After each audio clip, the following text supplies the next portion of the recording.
नमस्कार, स्वागत है आप सभी लोगों का मेरे YouTube चैनल में। आज के इस वीडियो में हम देखने वाले हैं बायोलॉजी का मॉडल पेपर जो कि कक्षा 10 का है। चलिए स्टार्ट करते हैं हम। पहला क्वेश्चन दिया गया है कि निम्न में से कौन ऊर्जा का सिक्का या मुद्रा के रूप में जाना जाता है। तो सभी को पता है कि जो एटीपी होता है, यानी जिसका फुल फॉर्म होता है एडिनोसिन ट्राइफॉस्फेट, इसे ही हम ऊर्जा का सिक्का या ऊर्जा का मुद्रा कहते हैं। क्यों? क्योंकि माइटोकॉन्ड्रिया में जो ऊर्जा संचित होती है वो एटीपी के माध्यम से ही हमारे विभिन्न कोशिकांगों में भेजी जाती है। ठीक है, तो पहला क्वेश्चन इसका सही आंसर हो जाएगा ऑप्शन नंबर 2, एटीपी। ठीक है, नेक्स्ट क्वेश्चन देखते हैं। दूसरा क्वेश्चन दिया गया है, निम्न में से कौन सा एक केवल जंतुओं में पाया जाता है। जंतुओं में क्या पाया जाता है?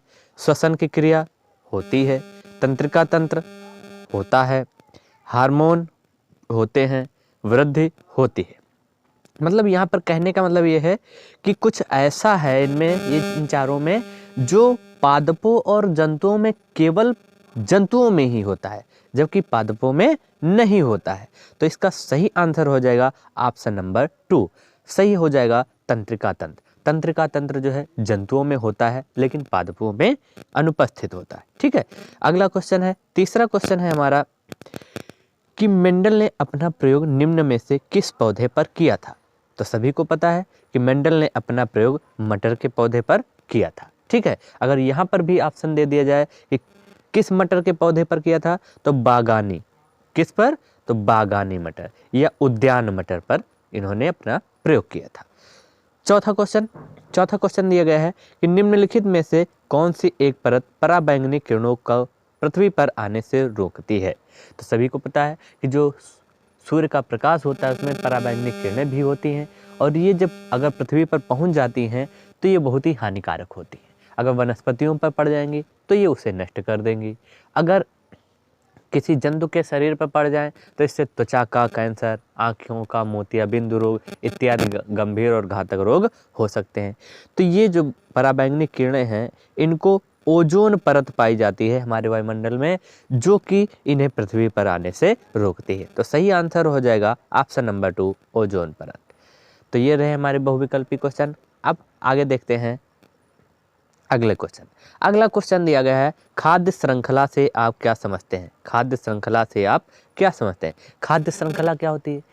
प्रत्येक जीवधारी जो होता है को जीवित रहने के लिए भोजन की आवश्यकता होती है, और प्रत्येक जीवधारी या कह लीजिए समस्त जीवधारी अपने भोजन के लिए एक दूसरे जीव पर निर्भर होते हैं। जैसे मान लीजिए ये पेड़ बना हुआ है, ठीक है, इसे कौन खा रहा है? इसे खरगोश खा रहा है।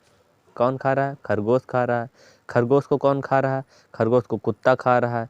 कुत्ते को कौन खा रहा है? कुत्ते को भेड़िया खा रहा है। ठीक है, तो ये देखिए, ये इस पर ये डिपेंड है, इस पर ये डिपेंड है, और इस पर ये डिपेंड है। मतलब कहने का मतलब ये है कि समस्त जीवधारी भोजन के लिए एक दूसरे जीव पर निर्भर होते हैं तथा एक श्रृंखला का निर्माण करते हैं। इसी श्रृंखला को ही हम खाद्य श्रृंखला कहते हैं। ठीक है, अगला क्वेश्चन दिया गया है, दूसरा क्वेश्चन दिया गया है, जनन स्वास्थ्य पर टिप्पणी लिखिए। जनन स्वास्थ्य क्या होता है? ऐसा जनन स्वास्थ्य के अंतर्गत क्या किया जाता है कि जब मादाएं गर्भ धारण करती हैं, जब मादाएं गर्भ धारण करती हैं तो वहाँ से लेकर और जब तक प्रसव की क्रिया नहीं हो जाती है वहाँ तक उसके अंतर्गत जो भी सावधानियां बरती जाती हैं, जो भी कार्य किए जाते हैं, जो भी प्रक्रियाएं होती हैं, जो भी प्रोसेस होते हैं, उन सब वही सब क्या कहलाता है? जनन स्वास्थ्य कहलाता है। मतलब इसके अंतर्गत क्या होता है, जब तक प्रसव की क्रिया संपन्न नहीं हो जाती है तब तक जो कुछ सुविधाएं होती हैं, जो कुछ जानकारियां होती हैं, वो इसी के माध्यम से हमें प्राप्त होती है। ठीक है, नेक्स्ट क्वेश्चन दिया गया है, परागकोश का एक नामांकित चित्र बनाइए। तो परागकोश का नामांकित चित्र बनाना है। ठीक है,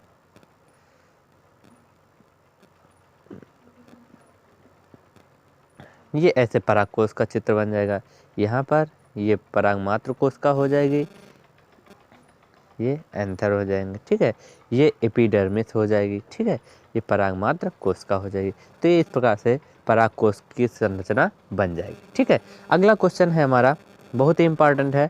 अगला क्वेश्चन दिया गया है कि पुनरुद्ध भवन व मुकुलन में अंतर लिखिए। पुनरुद्ध भवन व मुकुलन में अंतर लिखिए। पुनरुद्ध भवन में क्या होता है?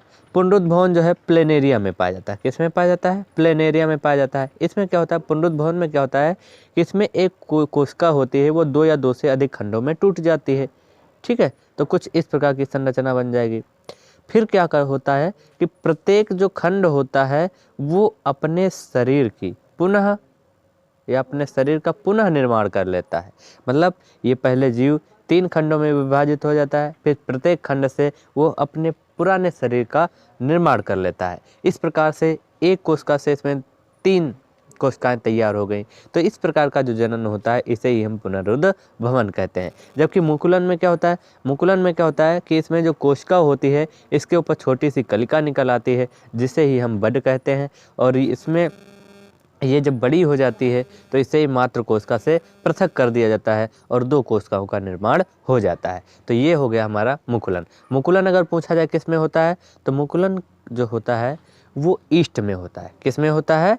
ईस्ट में होता है। मुकुलन ईस्ट में होता है। जबकि पुनरुद्ध भवन किस में होता है? तो प्लेन एरिया में होता है। ठीक है, किस में होता है? प्लेन एरिया में होता है।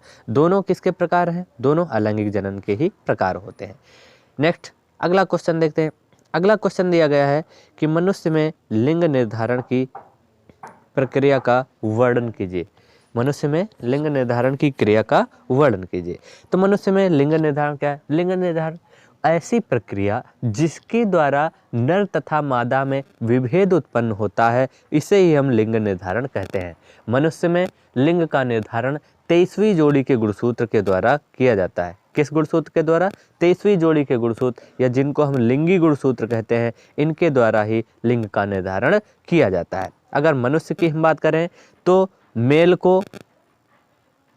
को XY तथा फीमेल को इसके द्वारा XX के द्वारा डिनोट किया जाता है, प्रदर्शित किया जाता है। एक क्वेश्चन यहाँ से बनता है कि मनुष्य में संतान का निर्धारण किसके द्वारा होता है? तो मनुष्य में संतान का निर्धारण जो है वो नर के गुणसूत्र के द्वारा होता है। वो भी कौन से गुणसूत्र? तो नर के लिंगी गुणसूत्रों के द्वारा किया जाता है। ठीक है, तो अगर कह दिया जाए, क्वेश्चन पूछ लिया जाए कि संतान का निर्धारण किसके गुणसूत्र के द्वारा होता है, तो सही आंसर हो जाएगा पिता के लिंगी गुणसूत्रों के द्वारा। ठीक है, चलिए देखते हैं अगला क्वेश्चन। अगला क्वेश्चन दिया गया है कि परिवार नियोजन की विधियों का उल्लेख कीजिए। परिवार नियोजन क्या है? परिवार नियोजन एक ऐसी विधि होती है जिसके द्वारा हम जनसंख्या नियंत्रण करते हैं। जनसंख्या को हम क्या करते हैं? नियंत्रित करते हैं। इसकी 2 विधियां हैं। एक विधि होती है स्थायी और दूसरी होती है अस्थायी। स्थायी विधि क्या होती है? स्थायी विधि में जैसे आता है हमारा, जैसे महिला नसबंदी आती है, पुरुष नसबंदी आती है। महिला नसबंदी में क्या होता है कि जो महिलाएं होती हैं इनकी जो अंडवाहिनी है इसको काटकर पृथक कर दिया जाता है। ठीक है, जिसके कारण जो अंडाणु होता है वो स्पर्म से मिलने नहीं पाता है। जबकि पुरुष नसबंदी में क्या होता है?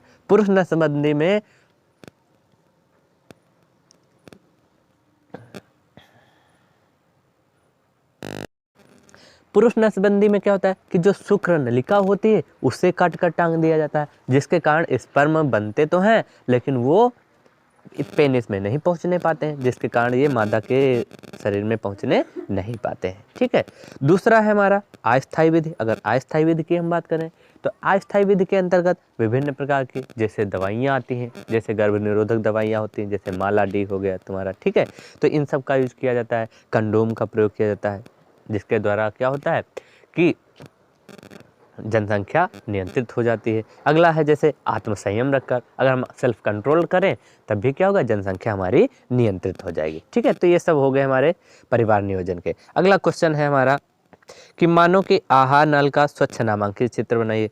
तो आहार नल का अगर हमको फिगर बनाना है तो हम कुछ इस तरीके से बना देंगे, क्योंकि ये इस पर इतना अच्छा नहीं बनेगा। चलिए, तो आहार नल का फिगर जो है ये देख लीजिएगा। ठीक है, कोई ज़्यादा कठिन बात नहीं है, फिगर आप तैयार कर सकते हैं, तैयार भी होंगे क्योंकि अब बिल्कुल अंतिम पड़ाव पर है, टाइम ज़्यादा बचा नहीं हुआ। चलिए देखते हैं नेक्स्ट क्वेश्चन। नेक्स्ट क्वेश्चन दिया गया है उत्सर्जन को परिभाषित करते हुए वृक्काणु की संरचना का वर्णन कीजिए। अब कह रहा है उत्सर्जन। उत्सर्जन क्या होता है? उत्सर्जन किसे कहते हैं? उत्सर्जन क्या होता है कि उपापचयी क्रिया के फलस्वरूप, उपापचयी क्रिया के फलस्वरूप, उपापचयी क्रिया के फलस्वरूप शरीर में बनने वाले अपशिष्ट एवं हानिकारक पदार्थों को शरीर से बाहर निकालना। कहाँ से? शरीर से बाहर निकालने की क्रिया जो होती है यही क्या कहलाती है? उत्सर्जन कहलाती है। और यह क्रिया जिस तंत्र के द्वारा होती है उसे हम उत्सर्जन तंत्र कहते हैं। अगर पूछ लिया जाए कि प्रमुख उत्सर्जी अंग कौन से होते हैं, तो एक जोड़ी वृक्क। कौन? एक जोड़ी वृक्क जो होते हैं ये हमारे शरीर के प्रमुख उत्सर्जी अंग होते हैं। ठीक है, आगे कह रहा क्वेश्चन कि वृक्काणु की संरचना का वर्णन कीजिए। तो वृक्काणु की अगर हमको संरचना तो कुछ इस प्रकार से, जिसको हम कहते हैं नेफ्रॉन। ठीक है, क्या कहते हैं? नेफ्रॉन कहते हैं। इसकी कुछ संरचना ऐसे हो जाएगी।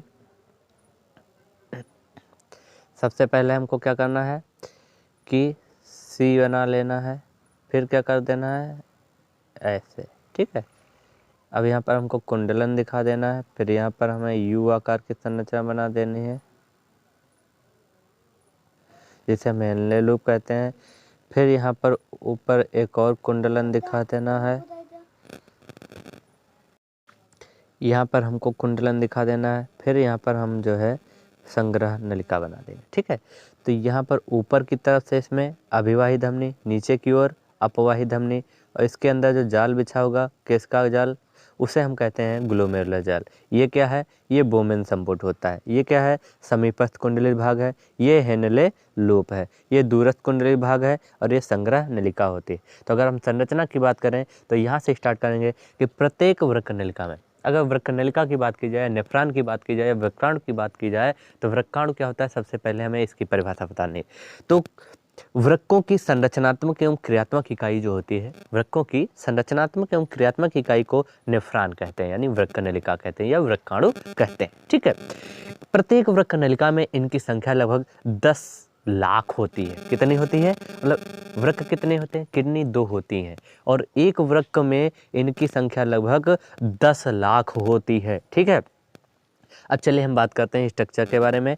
तो प्रत्येक वृक्क नलिका में सी आकार की या कपनुमा या प्यालेनुमा संरचना पाई जाती है जिसे बोमेन संपुट कहते हैं। क्या कहते हैं? बोमेन संपुट कहते हैं। बोमेन संपुट के अंदर रुधिर केशिकाओं का घना जाल बिछा होता है जिसे हम ग्लोमेरुलर जाल कहते हैं। क्या कहते हैं? ग्लोमेरुलर जाल कहते हैं। बोमेन संपुट में ऊपर की तरफ से अभिवाही तथा नीचे की ओर अपवाही धमनी निकली होती है। प्रत्येक वृक्क नलिका में 2 कुंडलित भाग पाए जाते हैं। नंबर 1 समीपस्थ कुंडलित भाग, नंबर 2 दूरस्थ कुंडलित भाग। ठीक है, प्रत्येक वृक्क नलिका में यू आकार की संरचना पाई जाती है जिसे हेनले लूप कहते हैं। यहाँ पर पोषक पदार्थों का अवशोषण कर लिया जाता है तथा शेष अपशिष्ट पदार्थ को संग्रह नलिका में भेज दिया जाता है, जो कि संग्रहित होकर जिसे मूत्राशय के द्वारा शरीर से बाहर निकाल दिया जाता है। तो ये हो गई हमारी वृक्काणु की संरचना। अगला क्वेश्चन देखते हैं। लास्ट क्वेश्चन दिया गया है कि मेंडल की वंशागत के नियमों की व्याख्या कीजिए। तो मेंडल ने जो है आनुवंशिकता संबंधित 3 नियम दिए थे। नंबर 1 प्रभाविता का नियम। पहला क्या था? प्रभाविता का नियम था। दूसरा क्या था? पृथक्करण का नियम था। तीसरा कौन सा था? तीसरा था स्वतंत्र अपव्यूहन का नियम। तीसरा क्या था? स्वतंत्र अपव्यूहन का नियम था। ठीक है, तो सबसे पहले हम देखते हैं प्रभाविता का नियम। प्रभाविता का नियम क्या है? जब एक जोड़ी विपरीत लक्षणों वाले युग्मकों के मध्य में क्रॉस कराया जाता है तो F1 पीढ़ी में सभी, ऐसे भी लिख सकते हो, तो F1 पीढ़ी में सभी संकर लक्षणों वाली संतानें उत्पन्न होती हैं। लेकिन यहाँ पर हमें 2 चीज़ें और भी बतानी है, इसलिए हम फिर से नियम को बता रहे हैं। ध्यान से सुनिएगा कि जब एक जोड़ी विपरीत लक्षणों वाले युग्मकों के मध्य में क्रॉस कराया जाता है तो F1 पीढ़ी में जो लक्षण दिखाई देते हैं उन्हें हम प्रभावी लक्षण तथा जो छिप जाते हैं उन्हें हम अप्रभावी लक्षण, तथा यह नियम प्रभाविता का नियम कहलाता है। यहाँ पर क्रॉस करवा देंगे जब शुद्ध लंबे तथा शुद्ध बौने, वही कैपिटल टी स्मॉल टी वाला ये क्रॉस दिखा देना है हमको, ये हमारा नियम कंप्लीट हो जाएगा। दूसरा नियम क्या है हमारा? दूसरा नियम है हमारा कि पृथक्करण का नियम। पृथक्करण का नियम, इसमें क्या लिखना है?